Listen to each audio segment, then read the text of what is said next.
Long before we had computer modeling, understanding the physical world meant measuring forces manually, using vintage laboratory equipment to see how materials pushed back. These classroom measurements provide the foundation for massive engineering projects. When thousands of tons of steel are suspended in the air to build a cantilever bridge, structural survival depends on the predictable behavior of every beam. The central question for these engineers is simple. When a rigid solid is pulled, does its physical stretch perfectly match the amount of force applied? If you take a clamped metal wire and double the heavy iron weights hanging from it, does the resulting stretch exactly double as well?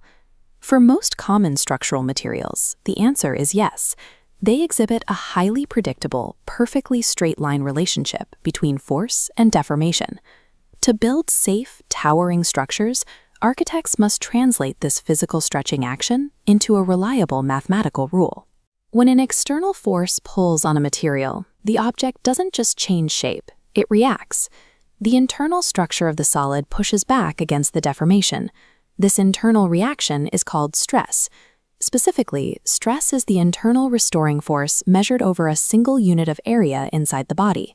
The physical result of that stress is strain, the fractional change in the material's dimension compared to its original length.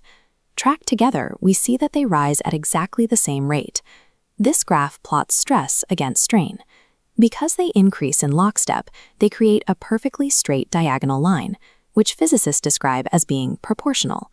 This straight-line relationship means a material's internal resistance is perfectly locked to its physical deformation, making its behavior entirely predictable for engineers. To use this relationship in construction, we have to turn this physical observation into a functional mathematical equation. We replace the proportional symbol with an equal sign by adding a proportionality constant, represented by the letter K.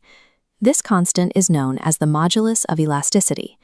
The modulus of elasticity serves as a unique physical fingerprint.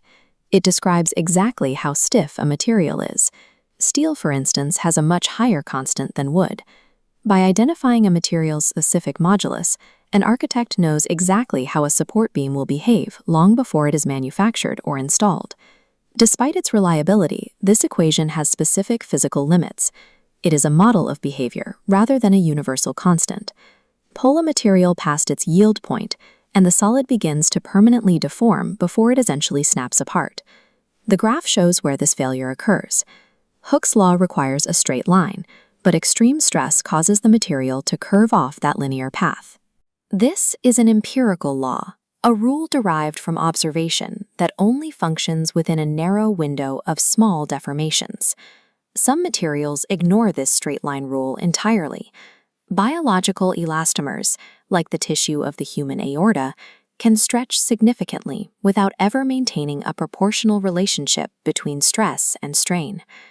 Hooke's law provides the mathematical framework that holds our built world together.